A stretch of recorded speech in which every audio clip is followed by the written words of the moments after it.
What's happening? It's your boy, Wildcard Ma in the building. And of course, I got Big Bro with me here today. Detroit Mail, the man with the grand master plan for the I.O.W. Sports Network. What's happening, bro? What up, though, man? What up, though? Man, hey, glad to know that you got back home safe. I know you was flying, what, Frontier?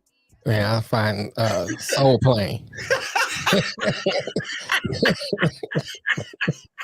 Not the Soul Plane, dog. Real. So Kevin Hart shit, raggedy, just right. Snoop flying a plane up there.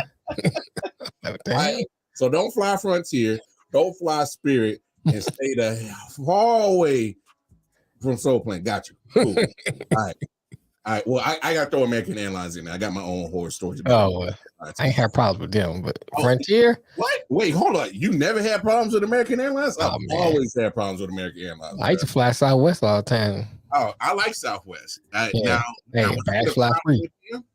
when I get a problem with them, I'm surprised because I rarely have issues with them. But anyway, y'all know the deal. Wildcard Mar, Detroit Man, we are here, and thank you for tuning in to another episode of I.O.W. Sports. It's episode 271, and as you see it in the headline, that's my boy Jersey Boy MJ. Shout out MJ.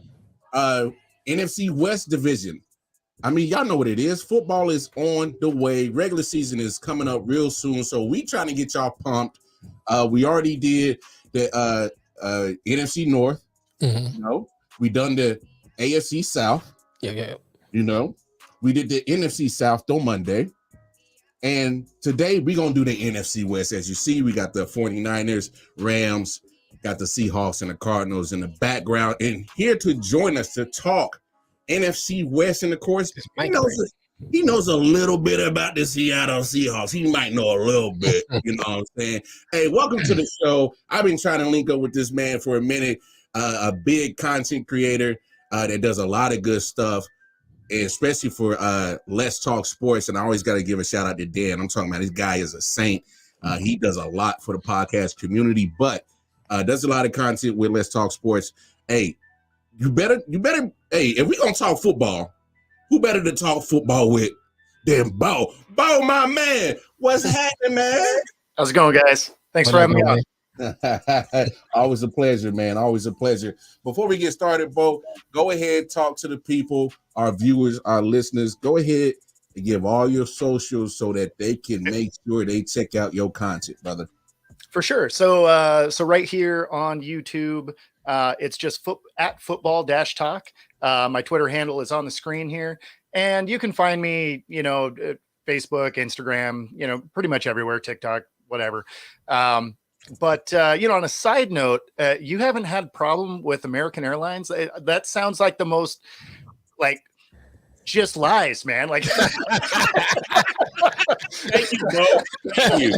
Like, no, not a one. Like, come on, man. Bro. I'll probably be with Frontier, bro. I'm telling you. Because that's Frontier. I mean, yeah, if you're comparing it to Frontier and Spirit and like Air Canada, sure, yeah, American Airlines is all right. But if you're flying with a good company, American Airlines is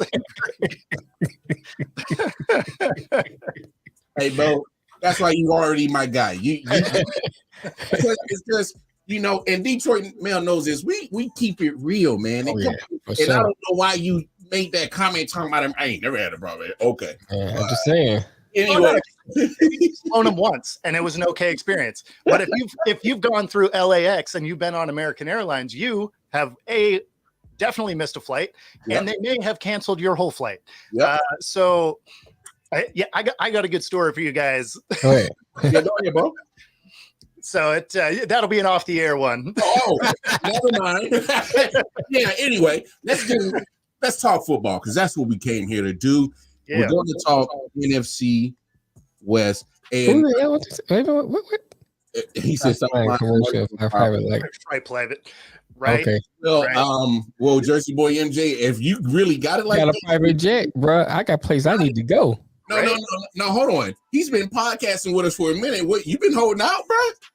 I need to fly private plane. these hoes in from Asia. Hey, Bo, I'm going to put a disclaimer out. I try to keep Big Bro under control, but he's the kind of kinfolk you can't take nowhere. He gonna, he from Detroit. He gonna show Detroit, and sometimes I let him be. My man say he had a plane, bro. I'm just trying to get the hook up. That's all I'm saying.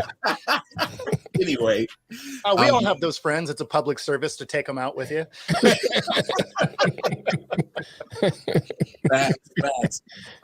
We'll save your Seahawks for last because I know you're a big fan of the 12, so I'm gonna let you hold them off and you can unload everything you need to say about the Seahawks. But let's start with the team that I absolutely think is gonna stink up the joint so bad, and it's so bad. With the Cards. Yes, exactly. Not only are they going to stink up the joint, but they decided to change their uniforms with this whole Madden 19 creator jersey, which is the jerseys are just hideous. Anyway, I'm sorry, bro. So, do you really think? Well, kind of how you said it. You're kind of having the same feelings I am that they're going to stink up the joint. Yeah, I mean, it's gonna be a rough season for Cards fans. I mean, most of them have been really, but this one's gonna be extraordinarily bad. I don't know it's gonna be as bad as the media puts it out as, though, because they're putting it out as they're gonna be a 2 or 3 win team. And oh wow, even though they're gonna be bad, I don't think they're gonna be quite that bad. I think they'll be like 5 or 6. That's what I was thinking. Yeah. Yeah, I think they're gonna have a little bit better season than some of the media is giving them credit for. But I mean, they got a lot of problems on that team. And then you don't know if Kyler is going to be back. He's got the bra top thing going on. So there's always that. But, they got Colt McCoy, and Colt's a solid backup. Yes. He will win you some games. And they do have some decent components around the team. So, I mean, they're not going to be atrocious, but yeah, they're not going to be exciting either. Yeah. Because you hit it on the head. Colt McCoy is a solid backup, but he is a backup. So right, you're asking backups to win you maybe 2-3 games. So there's 3 wins right there. Well, I'm gonna say this though, he's a solid backup for a different quarterback. Because it's funny because he actually does pretty well against the NFC West. So he has a knack for beating the Hawks for whatever reason. And that didn't matter what team he was on. Just whatever reason, Colt McCoy plays well against the Hawks. So, I mean, he can go out and win games. He is better in relief, though. So he is a lot better to come in during a season and play a game or two. He can absolutely rattle some wins off. If he has to come out and be your starter, it's a little different. Yeah. And that's scary. Let me ask you this, Mo. Obviously, we talk about, Kyler Murray and the injury, but even when he comes back, like, are we? It's like he's like when Luther Vandross first had his S curl and just didn't quite, curl all the way over. I feel with Kyler is like he got the skills, but he ain't quite, quarterbacking. So that was Fat Luther, right? Yeah, Fat Luther had Fat Luther, not Skinny Luther, nah. Yeah. I mean, yeah. So you're not wrong. He has all of the physical attributes, right? Like he's an athlete, no doubt. The decision making, that's his problem. Yep. And I don't think this amount of time off is helping that. I think he's probably, a top 5 Twitch Call of Duty guy at this point. He's got plenty of free time. So, I mean, yeah, I don't know. Who knows what he'll be when he comes back? Yeah. Rusty for sure, right? Because you can't simulate game speed. And so, I mean, even when he's back, he's going to drop some games that they shouldn't just because he hasn't been on the field in a while. Yeah. I mean, I don't know. I feel bad for Cards fans as much as I can anyway. So like even speaking of that, like even when the news came out last year about that, clause in his contract, what was your thought process? Because the first thing I thought of like, wait, we got to force you to read the playbook, study. We got to force you. I thought it was nuts. What did you think about it? It seems insane. I mean, Right. especially for a guy like Kyler, right? Because so much of what he does is off script. So you kind of have to know where your guys are going to be, right? Mhm. Now, when that thing was just released with Johnny Manziel and it said he didn't watch any tape, we're like, yeah, I mean, that makes sense. But for it to be part of Kyler's thing, like that seems really crazy. Yeah. That shows just a lack of dedication in my mind. Mm. Now, if it was, obviously we don't know how it was written, right? Because if you looked at, say, Big Ben, he wouldn't necessarily watch tape at home, but he'd watch tape at the facility. Right. So it's not like he was just ignoring tape. And in Manziel's case, I don't even know if he was watching tape when he was in the meetings. He was probably Instagramming or some shit. But for Kyler, I mean, man, I don't know. Because, yeah, there's plenty of guys that are like, I don't take it home, but they stay at the facility longer and do the work in that way. Right. I don't think he does that. I think he just doesn't have that work ethic. And unfortunately, that's not really something you can coach up. Like, that's something you have or you don't. Now, if you see the end of your career, you might gain one because you want to keep getting checks. Right. But I mean, at this point, he's been getting free money and not having to do a lot yet. So, but again, supreme talent. So supreme talent will get people to look the other way on a lot of things. I mean, Antonio Brown is a dynamite picture of that. That guy was a bag of cats between the ears for the most part. And no. Athletic. Who's past tense on that, bro? He is. Well, I mean, still, yes, but I mean, in the league, but his athletic ability was unreal. So he just kept getting chances. As soon as that athletic ability starts to wane, I think that's where we'll find out what Kyler really is, right? And it's for me is one of those things where you got to the pros on pure talent. So you've been doing this since forever, and eventually it's going to catch up. And that's a good point. Jump in here, Mel. What you think about the Cardinals going to do this year, man? I don't think they're going to do. I mean, from their division, they think they're the lowest in the division, and I kind of agree with something about what was saying. About Kyler. Kyler has to do more than what he's been doing. And by him being so small, his body frame, not knowing not knowing the playbook doesn't help. Because you start improvising, taking them hits, that wears down his body. That's why he's always injured. He can't. His body's just not going to hold up. So knowing the plays kind of help you because you'll know, okay, I know such receiver going to run this dig route. I know he's going to be there because that's where he's going to be at.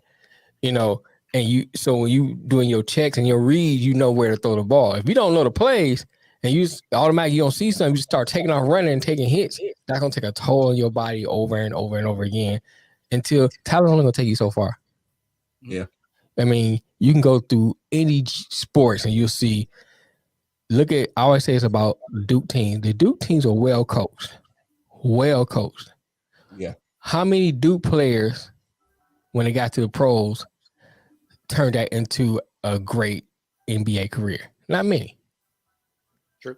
Not many because they were well coached and they when they got to the NBA, they wasn't as great as they were as far as talent. Not saying they wasn't talented, but they wasn't as talented as other players was in college. And you look at that and you just oppose that with the UNLV team with Larry Johnson and them. They were pure talent, but when they got up against the Duke team who was well coached, look what happened. Talent, Fab Five, same thing. Talent only gonna take you so far. You have to put the work in. Yeah, for sure. I mean, the biggest thing with that, right, is when you're coming up through everything until you get to the pros, college included, really. Yeah, is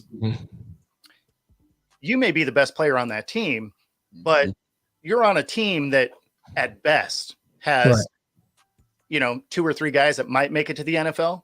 Correct. And then when you get to the NFL or the NBA or any pro league, now you're playing against an entire squad of All-Americans. Right.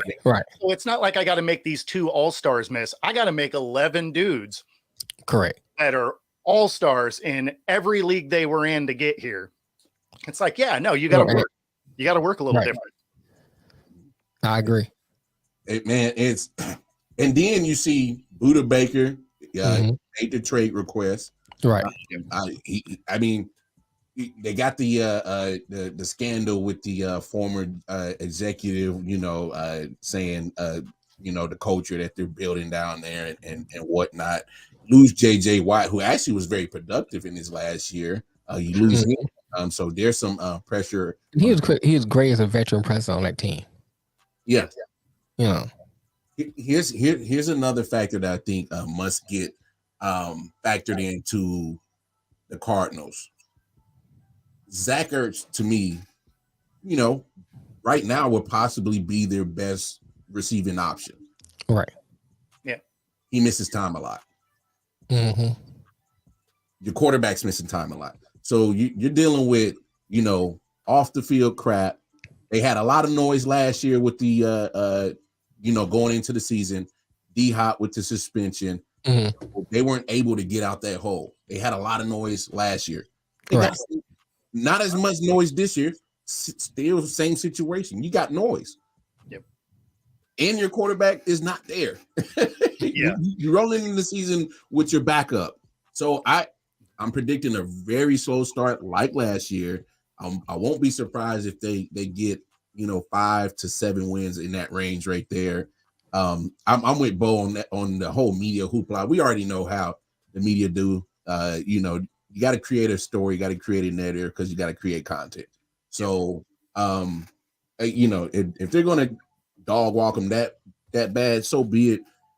I don't think they're going to be that good or that bad. Mm-hmm. But the only problem is the other teams in this division. Two. You kind of know, right? Two. you kind of know where they're going. And another team that I think is going to probably be at the bottom, but in third place, bringing up the rear in this division, is the L.A. Rams. Mm-hmm. Mel, jump in here real quick first and kind of give me your thought process on these L.A. Rams, man. Man, they sold the house, didn't they? They had a fire sale on everybody. Everything must go. I think that they're not gonna be that great, man. And here's why I said this. I think it was like a couple months ago. Since they selling everybody, I would have traded Cooper Kupp. Mm-hmm. I'm gonna tell you why. Mm-hmm. You ain't got nobody now. At least you can get something back from him. He's hot. Everybody will want him on your team. You can get something back from him and start all over, start building. You could got great return. You're gonna waste his talent. Stafford's on his way out the door. His body's not gonna hold up. Him and McVay is at odds already. And then that's another thing too. McVay seemed to do that with all his quarterbacks. He fall in love with him 1 year.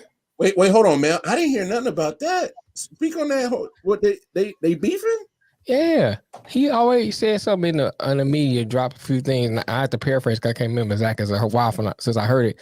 But something along the way says, he don't know how good Matthew Stafford going to be, or something to that degree. Something around in that area. I can't remember exactly what he said, but they been beefing. But he's the same thing with Jared Goff. You know what I'm saying? It's like he get him on there, he fall in love with him, and then he move on to the next one. So he the same thing with Stafford. He got him to the Super Bowl. Now he's trying to move off of Stafford. And then plus Stafford's body's not holding up. And he's getting older. Yeah. So to me, the best bet was to get rid of Kupp, start all over. Then you only know where McVay's future gonna be because he in and out. I'm gonna go be on TV. I'm a coach. I'm gonna go be on TV. I'm a coach. Yeah. So they hold their organization in disarray. The only thing they got left is Aaron Donald, and he getting old. Yeah, he's 32, 33. Something like that, yeah. I mean, he's just good for swinging helmets and hitting people in the head. That's it. He need to go join wrestling. Bo, jump in here, man. How you feeling about the Los Angeles Rams?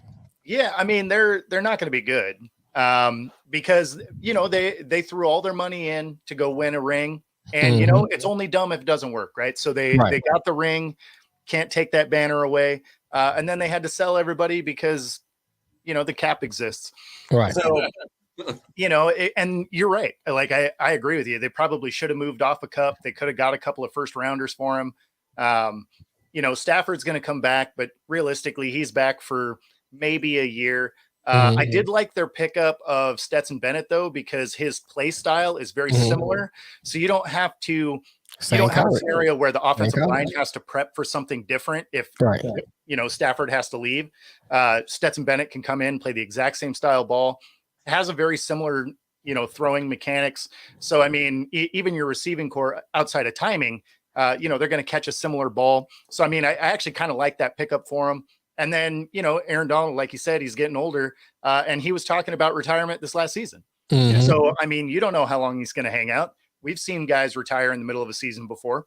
Mm-hmm. So, I mean, who knows? I still think they're going to be better than the Cards, though. I think they're going to be about a 7 or 8 win team. Just because they do have some nice talent. They're still going to have a relatively solid defense. And then, but for the most part, like it's not going to be a winning season, but it'll be kind of just under 500 would be my guess. Yeah, that's fair to say.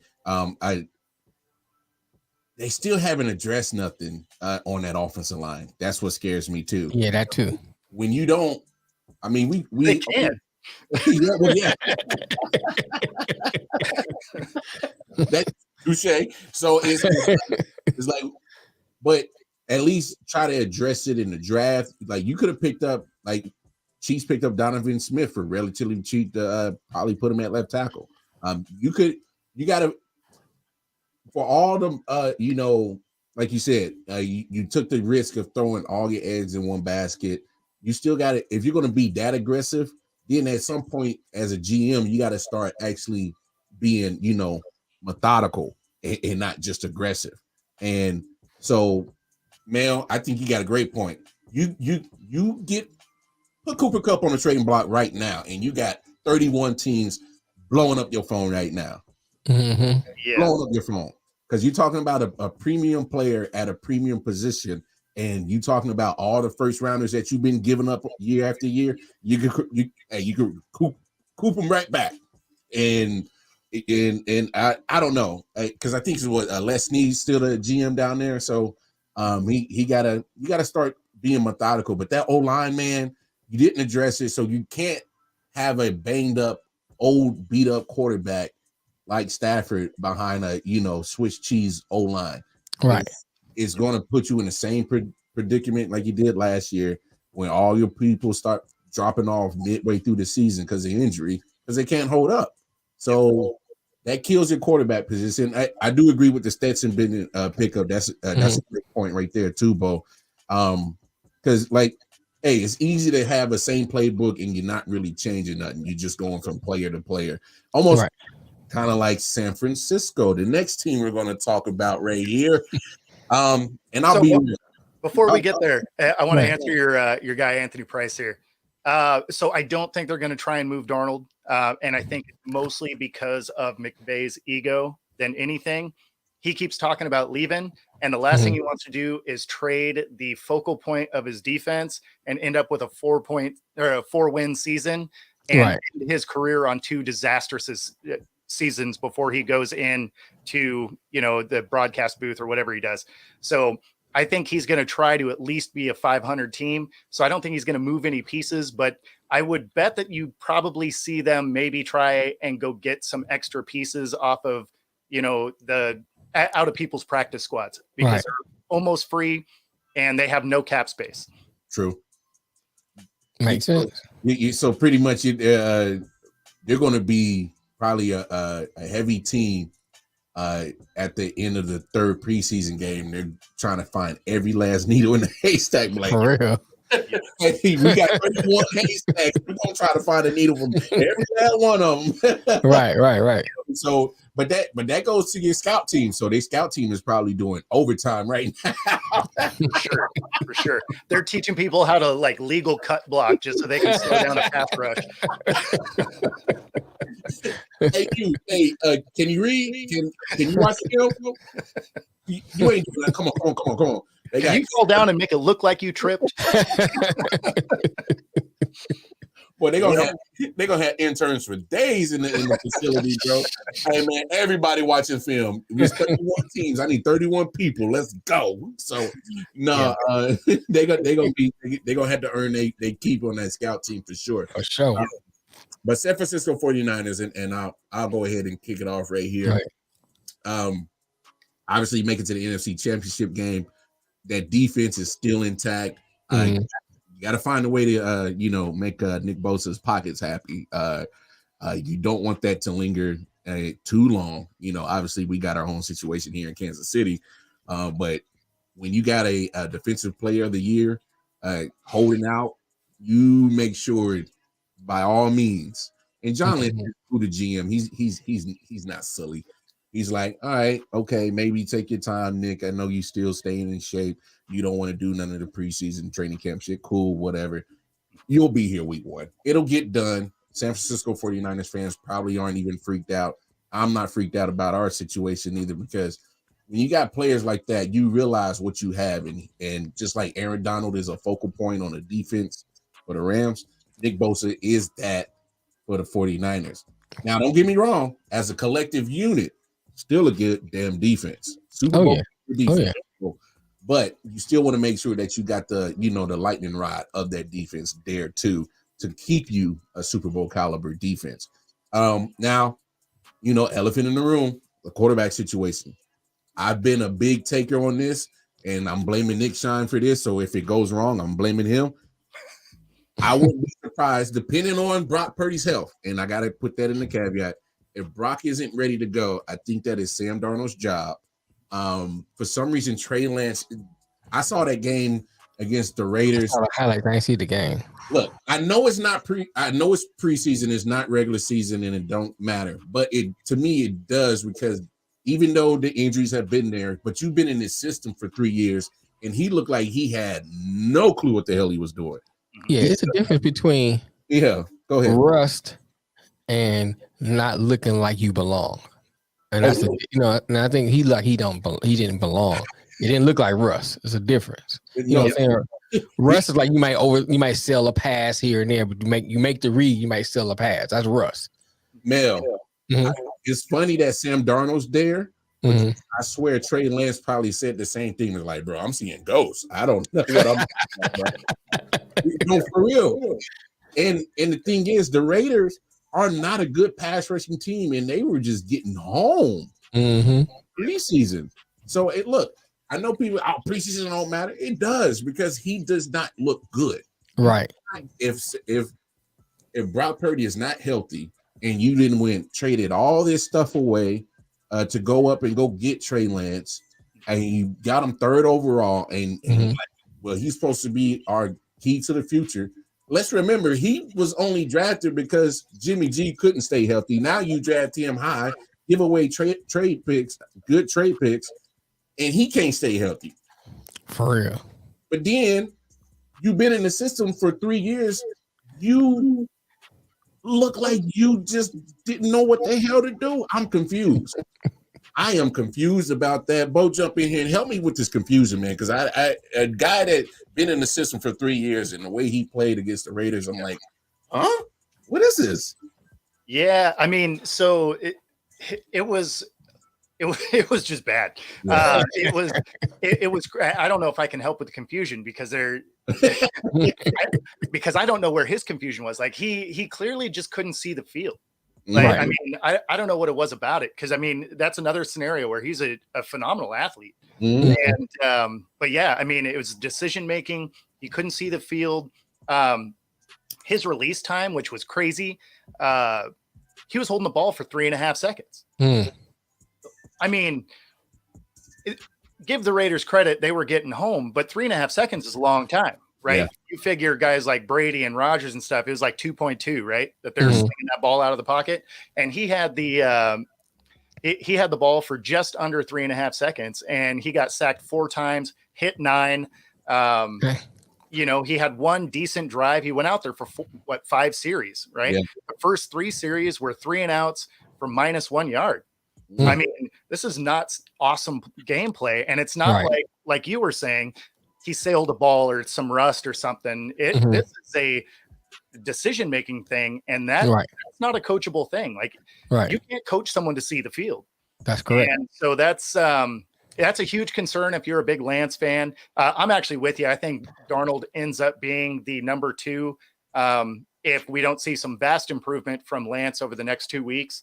And then, from a game strategy standpoint, if Purdy's your guy, Darnold is actually a better number 2 anyway, because similar to the Rams, they have a similar style of play. I never like when your backup is a complete just 180 from your starter. Like if you have a statue as a starter and then you have a super athletic guy as a backup, your offensive line is going to struggle if they have to come in mid-game and change everything they do about how they play. So yeah, I don't disagree with you. I think he's definitely the number 3. If he doesn't show significant improvement, I think he's gone by the trade deadline. I said that too. To Matt's point, MJ. Well, to MJ's point though, I think him not performing well mess up his trade value.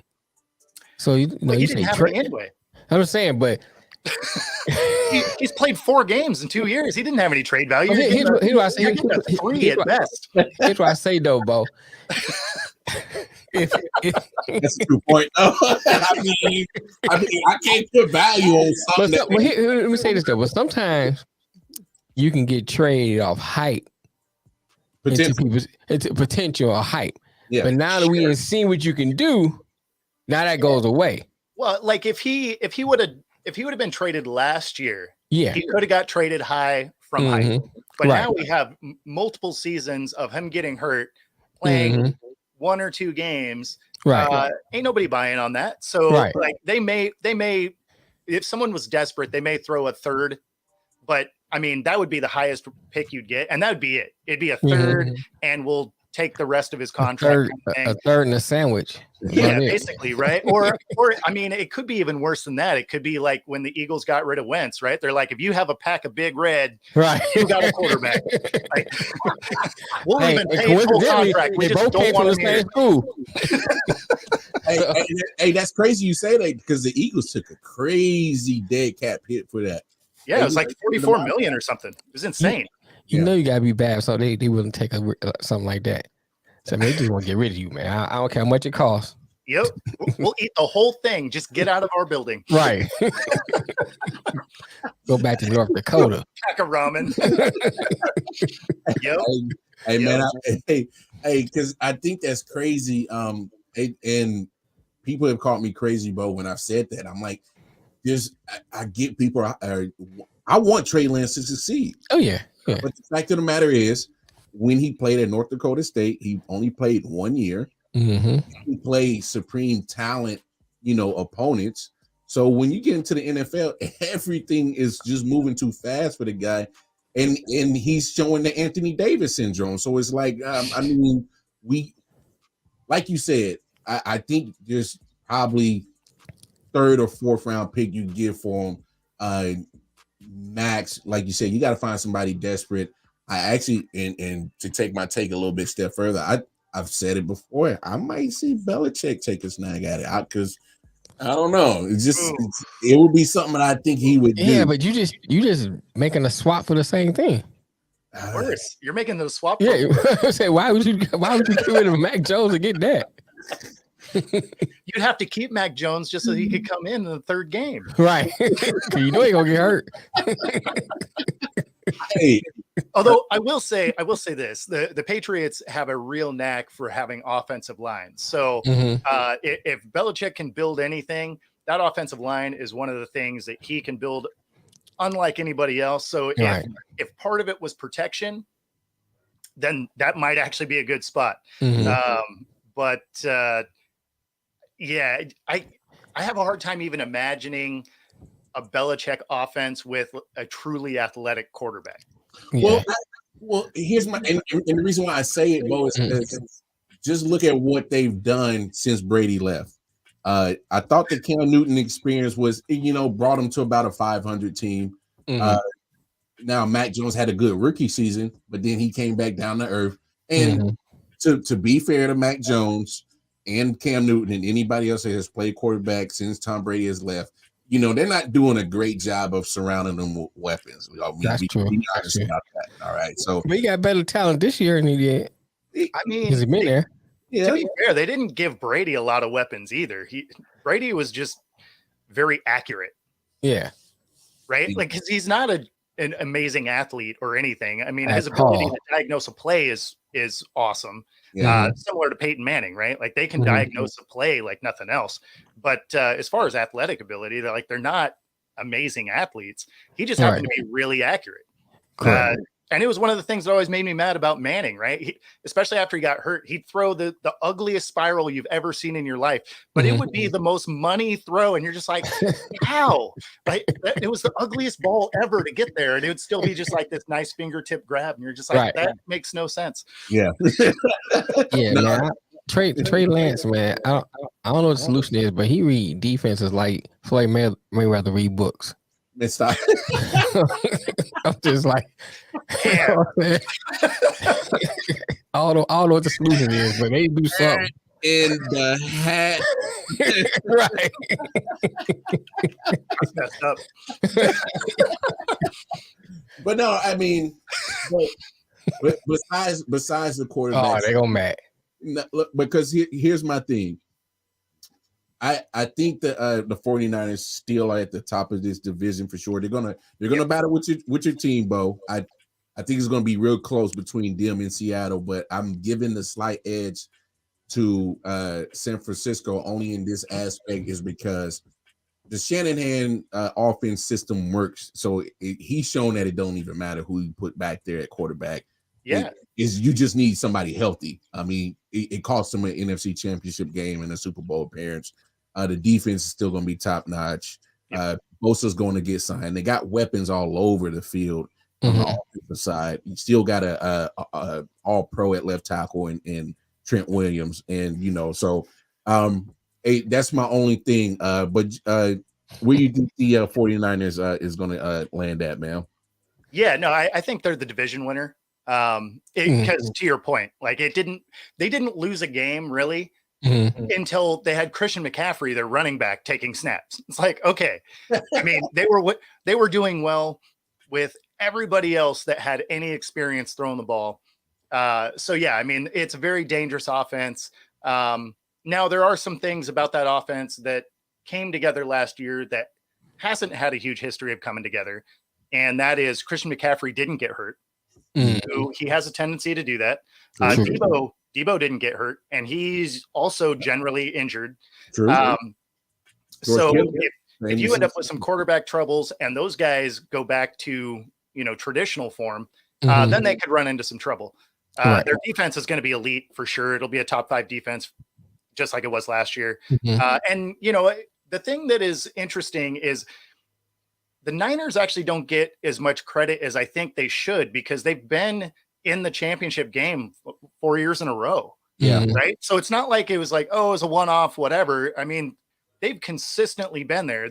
They were a divisional round exit and then championship round exit 4 times in a row. I mean, they've got a nice system. They got a lot of nice players. And yeah, they just haven't been able to either keep a running back or a quarterback on the field. And I mean, it's tough to win without both of those. So I think they're still the division winner. I think they end up winning by 1 game. I had them at 11-6. Okay. And then I have the Hawks as a 10-7. Hey, 10-7 gets you in a playoffs in the NFC. Right. Sure.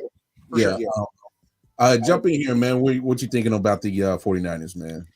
I mean, like I said, the biggest thing is QB, man. They get that QB settled, and for me, I think it's Sam Darnold. But they get a QB settled, man. I think they pick up where they left off, keep it moving, and like Bo said, Loans, McCaffrey, I don't know why I can't just say they CMC, and and Debo stay healthy, they be good.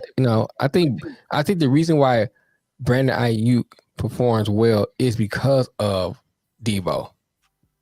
I think once you take Debo out of the lineup, he doesn't perform as well. I think Debo helps his performance. Yeah. So I think they need that for them to succeed. Now, having said all that, the defense can carry that team. Yeah. So you have that good balance. I know we're not getting to the Seahawks, but I will say this caveat. I think that the Seahawks are closer than people think.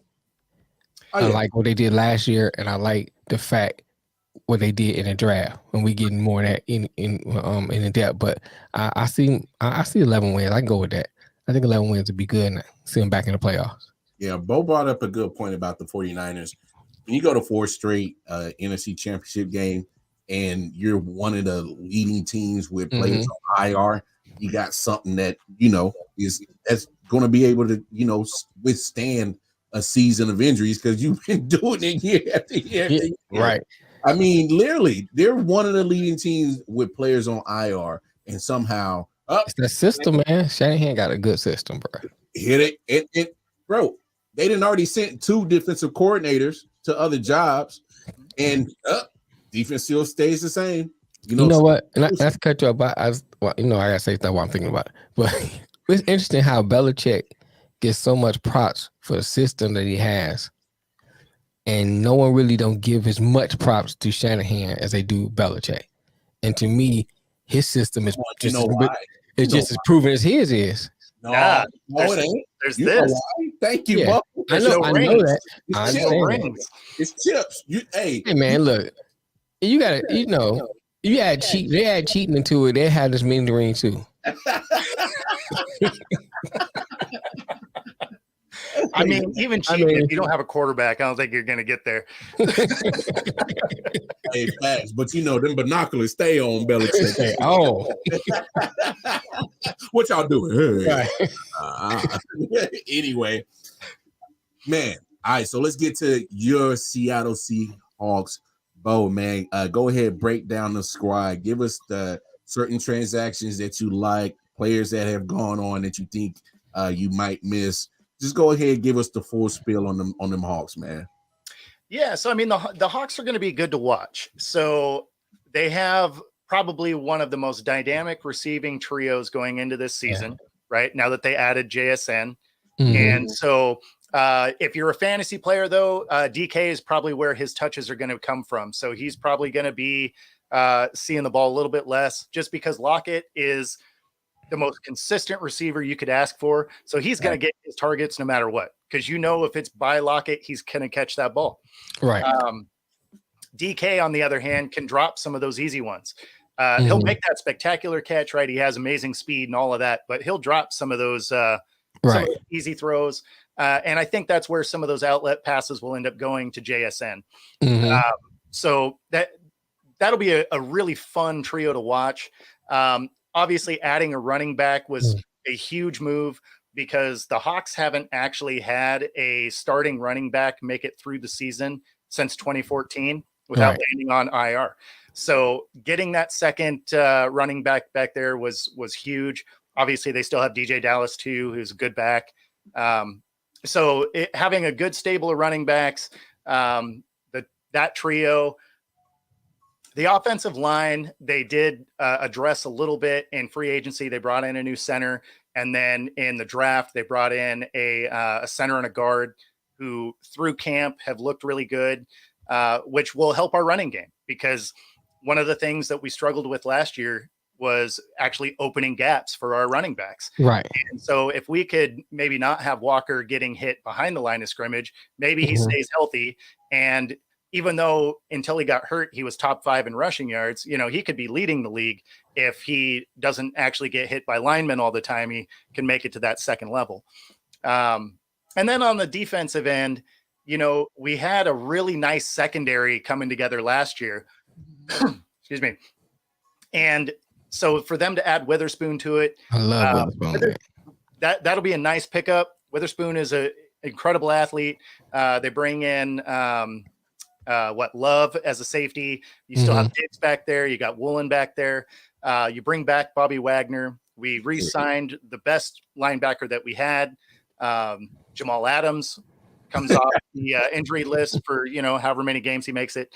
And then, on the defensive line, we brought in free agency, we brought in an edge. And then during the draft, brought in another edge and I mean, we're running a 3-4, so it's just kind of, we'll call him a nose, but he's not, because 3-4 is just not quite like that. Yeah.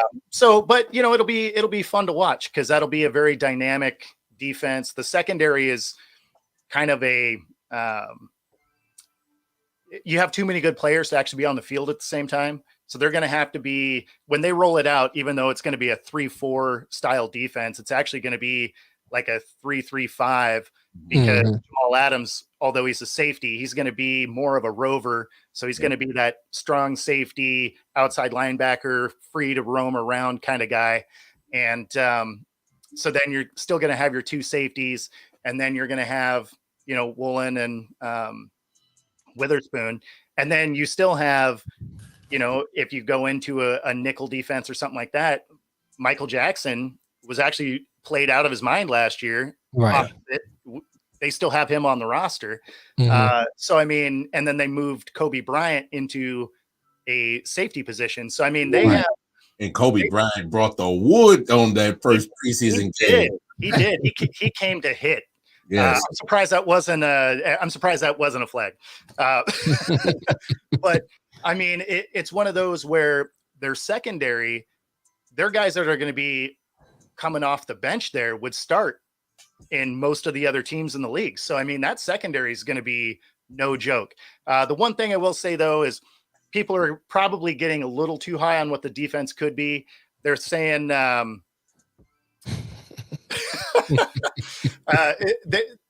people are going to keep saying like, oh, is this the return of the Legion of Boom? It's like, all right, let's pump the brakes a little bit. It's not going to be that. They were the 30th ranked defense last year, and they're going to make a sizable jump, but they're going to be like the 14th, 15th ranked defense this year. Because although that defensive line and linebacking core is going to be better than it was last year, it's still not going to be amazing. So, and Jamal Adams is, I mean, I hope he stays healthy, but yeah, you know what it is. hey, you being realistic about it. Yeah. So let me ask you this: how did Geno have so much success last year, and do you think that he'll be able to recreate it or possibly even do more this year?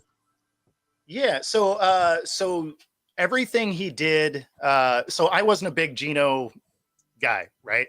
I thought I knew what Geno was because we watched him with the Jets. We watched him as a backup, and I never saw anything that was like jump off the page. You're just like, yeah, okay, like he's serviceable. He's Colt McCoy, right? Yeah. He can come in, he could win a game or something, but like he's not the dude.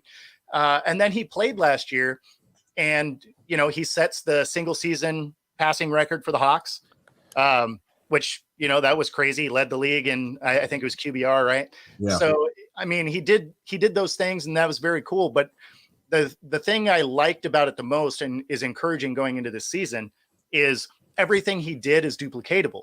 So it's not like he did a 80-yard scramble to win a game, or he threw a Hail Mary that just happened to fall in our hands or something like that. Like he was very systematic.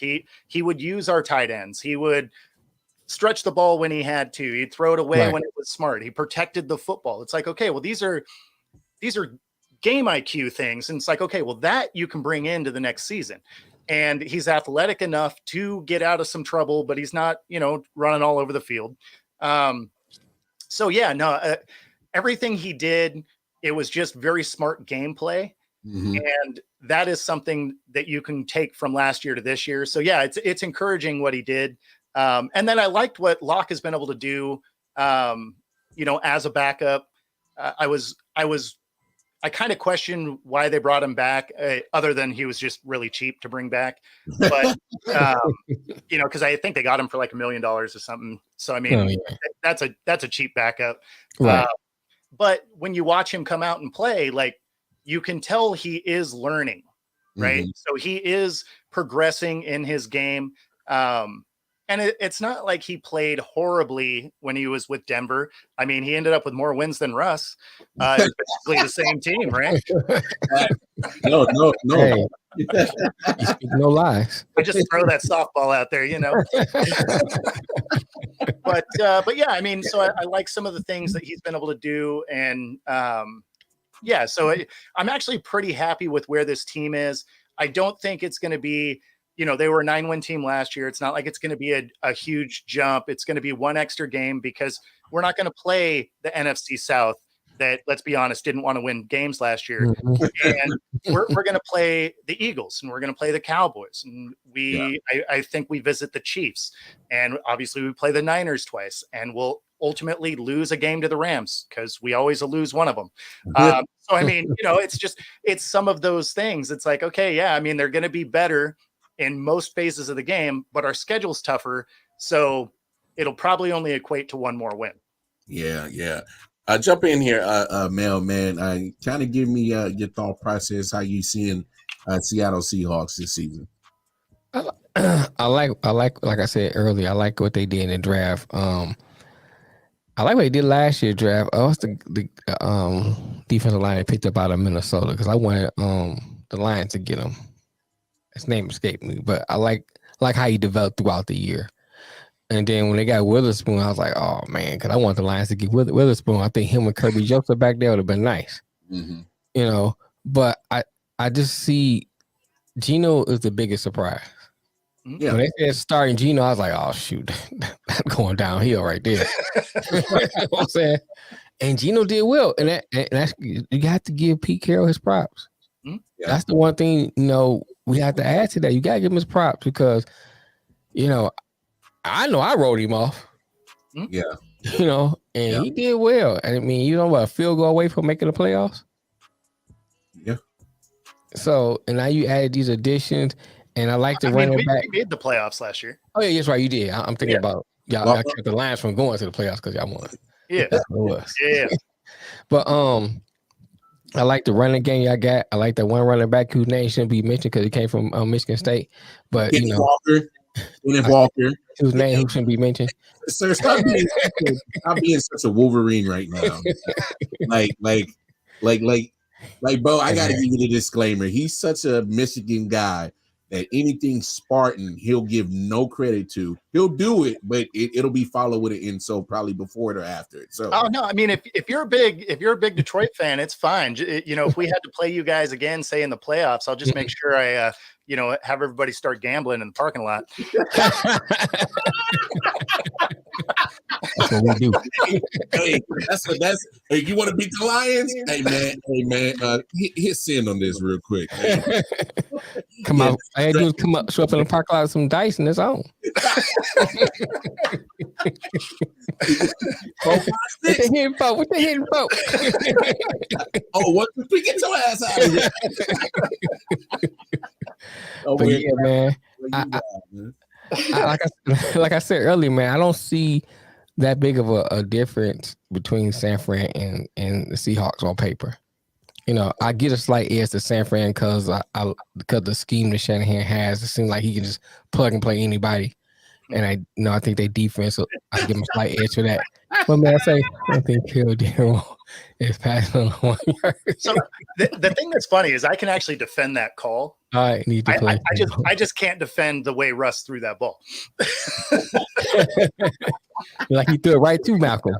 Man, right? Oh my God. But no, the call, honestly, the call was actually very smart because it's second down. You have one timeout, right? Mm-hmm. So the idea is you throw the ball, worst case, it's incomplete, stop the clock. And then you can run it twice and you can stop the clock once, right? Yeah. Unless you throw it to the other fucking team. And Russ, is your fault. Hey, that's wild, man. But I'm with you, man.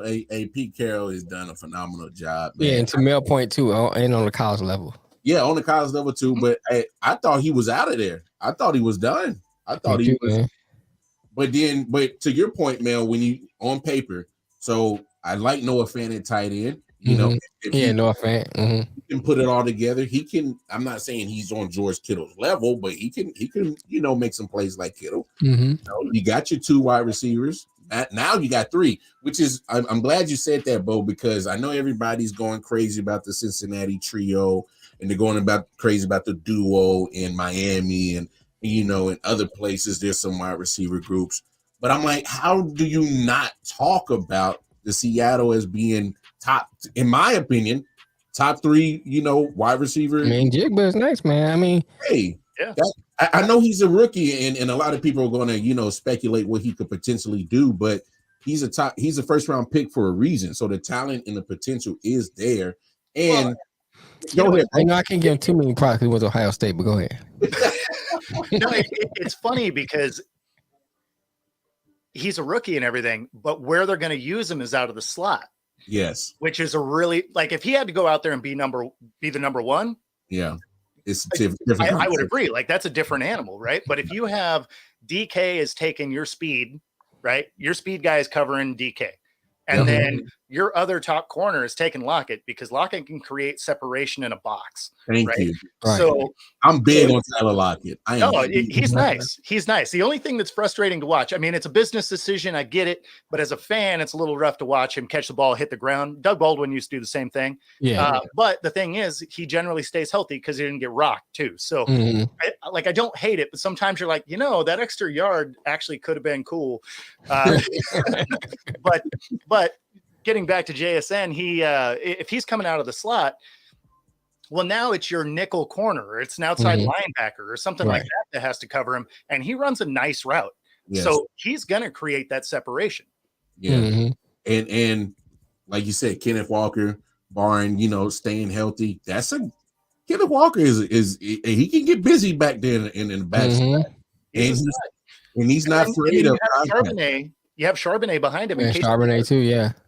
So, I mean, you got 2 second-round running back picks, going to share the load back there. I mean, I don't know why Seattle is getting as much hate on their team as they are, but I mean, I agree that I don't think they're probably going to win the division, but they're definitely a playoff team again. Oh yeah. They got enough pieces to pull it off. The only thing is Geno ready to put together another season? That'd be the only question. I mean, like you said, I don't disagree with you said, Bo. I'm just saying, but if you're looking at it, that'd be the one thing I would be looking at. Can he do it? Well, was it a flash in the pan? Was it really Geno actually in the right spot? Because sometimes it's just where you at. He's actually found the spot where he needs to be at. They play the right system for him and the style he plays, and this could be it. No, system's huge. Huge. Like, you've seen really talented guys go to bad systems and they look terrible. And then you see very average guys get into a good system and and it works. Right. So yeah, I.e. Brock Purdy. It is everything. For real. I said i.e. Brock Purdy. Yeah. Or or I mean, maybe he's just average through the year and he can do the Eli Manning where he sneaks into the playoffs and then can figure out how to win 4 games. Hey, please do not get Matt started. Do not get Matt started. Do not mention Eli Manning on the show. Don't get Matt started. Hey, Matt gonna ask to come on the show. Yeah. He won 2 Super Bowls. No. there was a lot of luck in that defense. He was just there. Yeah, I mean, that's the Trent Dilfers of the world, right? You know what I'm saying? That defense won that game. Wow. Bo went there. Oh man. Oh my goodness. Oh man. But to both of you, Expiration Day, maybe it makes it. To both of you guys' points about the Seahawks for sure, and I'm with y'all with they're not far behind the San Francisco 49ers, as in we were just comparing them, but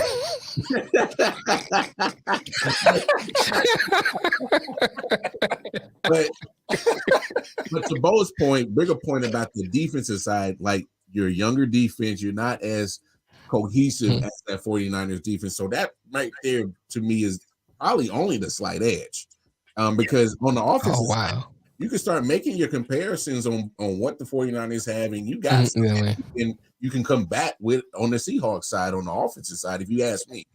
So that'll be the biggest difference is their defense. Right. Oh yeah.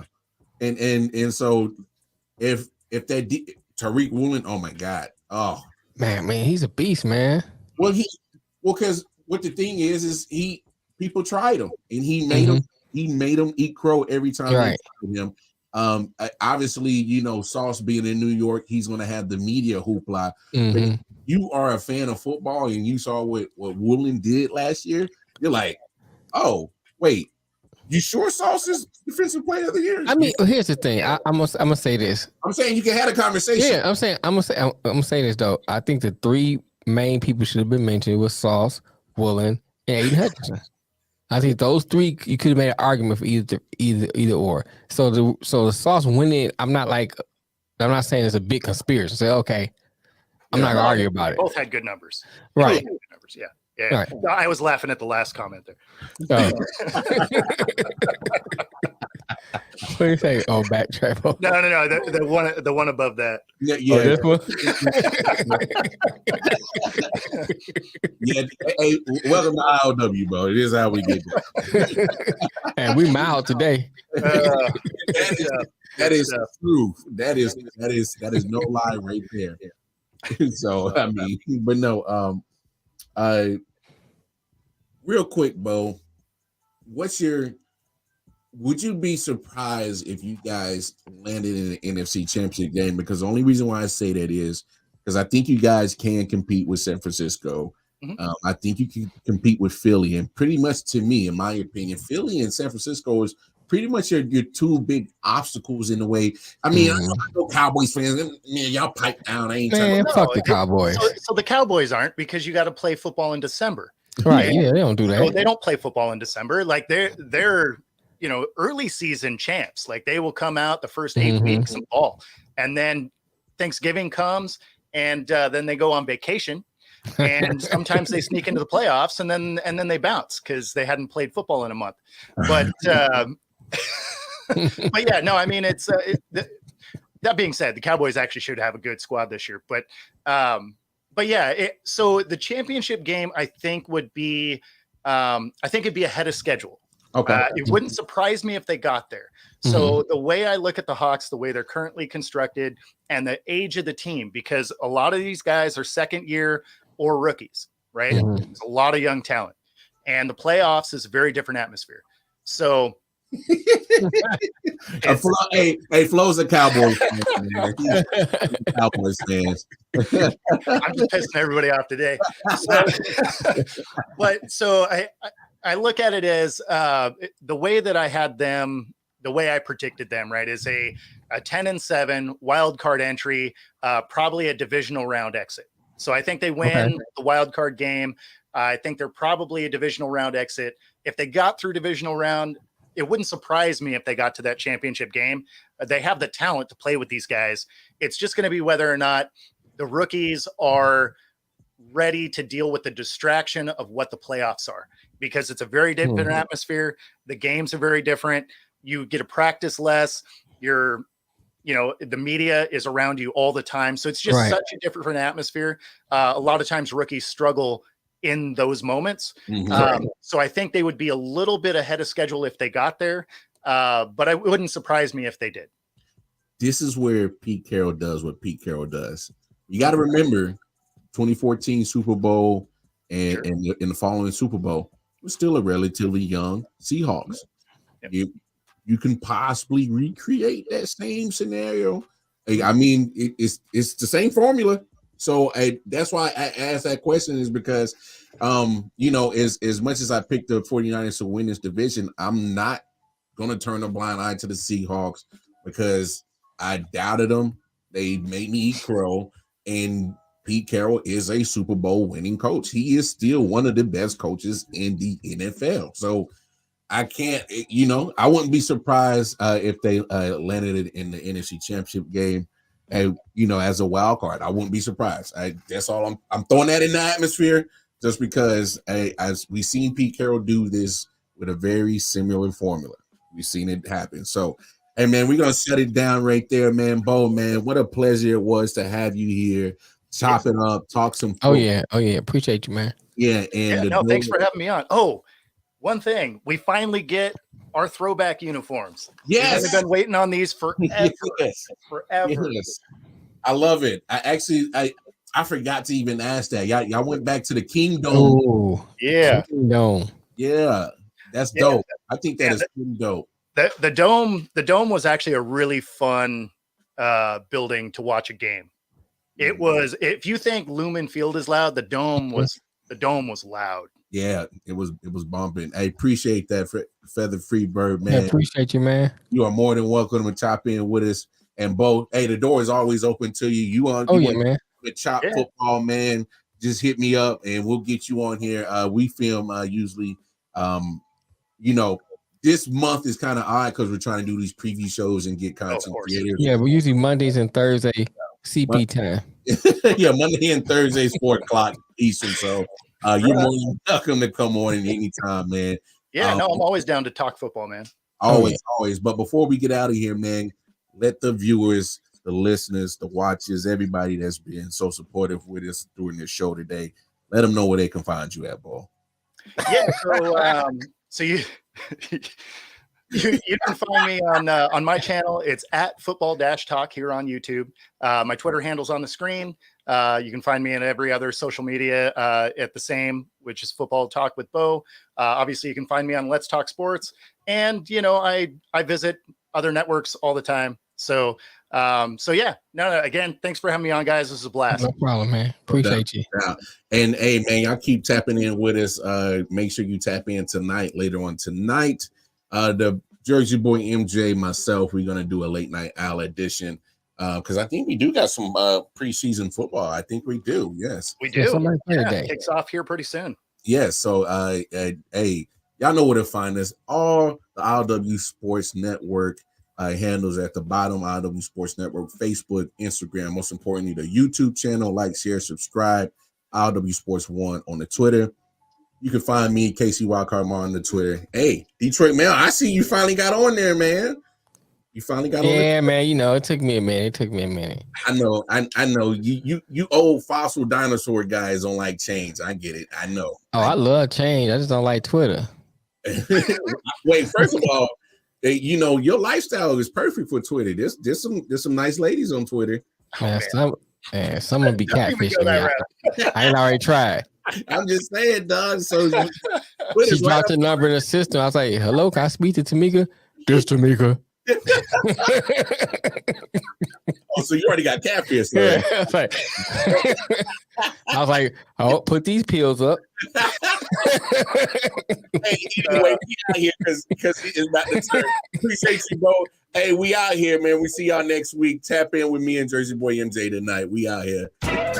Yes, y'all. It's your boy Wildcard Mar here, and I'm excited, folks. I hope you are, because football is back, baby. Yes, it is. And what better way to celebrate football being back by joining the I.O.W. Sports Football Pick'em League? It gives you an opportunity as football fans to test your football knowledge if you can pick the winners of each game for 18 straight weeks. But please believe, it's going to be some stiff competition out there because we've done this for the last 3 years. Of course, you're looking at the inaugural winner, Melvin Wall from Man Down Sports, our year 2 winner. You see him rocking the championship belt. And then, of course, I.O.W. Sports' very own Jersey Boy MJ won the Pick'em League last year. He walked away with the championship belt, bragging rights, but most importantly, $200 cash. We gonna up that pot this year, y'all. Get a chance to win $300 cash, the championship belt, and bragging rights. So in order to join the Football Pick'em League, here's how you do it. You must pay an entry fee of $10. Send it to either PayPal, Zelle, or Cash App. Give us your email, and in return, we will give you the link to join the group league.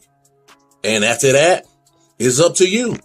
Y'all think you know how to pick NFL games for 18 straight weeks? You want the bragging rights? You want the championship belt? You want the $300 cash? Join the league. September 7th will be here in no time, so you don't want to wait too long. You don't want to hesitate at a chance of winning some cash, a championship belt, and bragging rights. Until then, keep enjoying all this I.O.W. Sports content on I.O.W. Sports Network, Facebook, Instagram, and YouTube. Wildcard Mar.